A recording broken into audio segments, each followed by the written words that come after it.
long day this has been, man.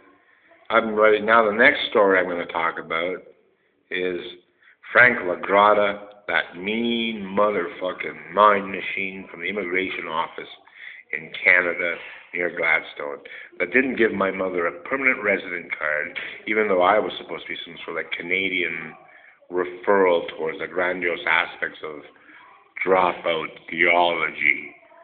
So here we go, man. This is the truth about the matter. So this is Frank McGraw, the immigration office. We got a lot of clicks on Facebook. I hope you enjoy it. I'll read it real quick.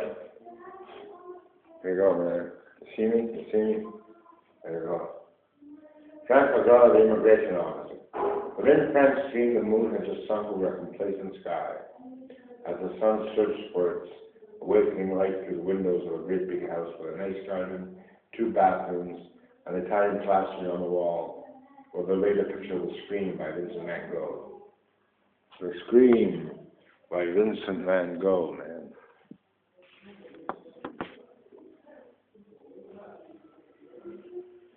That oddly offset the olive stream forest in the background, surrounding his hall, led towards the primary opening that welcomed the valley below. He sensed a false superiority regarding his isolation within these 4 walls. When Frank Grotta realized that he woke up in Canada, but he really wasn't in Canada when he woke up in Canada, contrasting with his aging, dying mother's collaborating essence, because the dream was ending. But being culturally sufficient and literally enterprising was what we like. He woke up and wasn't Canada at all, and his mother was dying essence because the dream was ending. But being culturally sufficient and literally enterprising was bludgeoning his embittering relationship with his courageously simple mama with a cultural conflictuality within his broken heart. It almost as if an arrogant comparative social status was being forced upon him by its so-called superior that were represented by the Canadians inside the dungeon. It was styled by the encouraging manifestation of others and like an extracted dignity that corrupted the very falsity of rehabilitating prime ministerial eldership. Franklin was a make-believe, mentally ill immigration officer for Canada. Yet his mother did not have a permanent resident card because she was an immigrant. Others had gotten it quicker and easier as she tried to obtain it alongside new arrivals that would be deemed more merited due to the times need for skilled workers. Of course, September 11. September 11th, back then. Making Franklin feel even more unworthy and even more paranoid regarding a Canadian state of investigation upon his behalf. It being true or not, these crafty lawmongers were hidden within shadows and hallucinations, discrediting his legitimacy with every brush upon their credible canvas, making Franklin conclude that he was not a stereotype, an Anglo-Saxon, not even a cliche, with shadows and hallucination.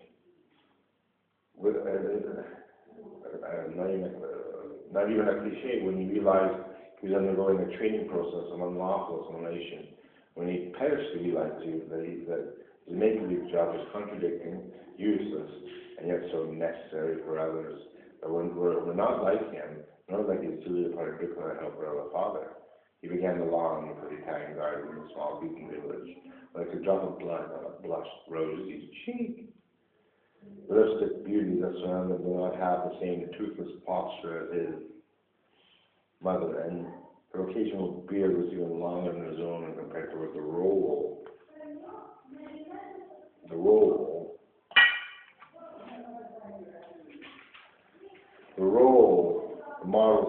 moral role models of our times. But she was the only person he really had, my mother, in this world. After the warriors, from his inebriated fortitude had challenged the night, like an innocent perversion that bestowed honor on the inevitability of moral empty likeliness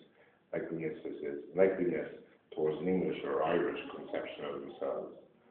For the populace no longer seemed to be themselves, with an immediately grandiosity, while they were invitingly cautious or promiscuously offering an offsetting aspect of an essential aspects of ethnicity, was in a Messiah melting pot, withholding secrets while burning one's own genetic qualities in order to share the inflected mainstreams of their brothers and kin. Frank Grotta daring to make amends with their search for nationalism with the indifference of an apathetic drunken renewal. While Frank Grotta unabashedly cursed his newfound influence while secretly desiring to share in his individualistic grandiosity with the others that without it were simply not there on his sorrow filled towards his spiritual nothingness. He slowly began to realize that his Italian revolutionary qualities were as unique as a conspicuous referral towards the solidarity of coherence with an ideological forgiveness that concentrated a sense of European self-worth, abdicating the throne of conformity with more pleasurable insights. For the sake of sheer reason and logic, that was as consistent as a regal divorce for more pleasure without the corporate misbehavior guilt trip involved in a holy debacle. Suddenly he broke free from himself within his chains of historical romance in order to seek solace within the shared horizons of hope, embedded within true choice, was abundant and caretaking as a reoccurring philosophical tide that thrashed at the violent sun, unlike a sorry caretaker of God's memory that blessed his beach with a liberating vow, that crafted both future kings and paupers within the backdrop of a better dreams horizon, and replaced him within his own humble yet four-roomed Italian abode amongst both the dreamers and peasants of condescending virtue, leading him home towards a lofty, not only more worthy or lofty perch.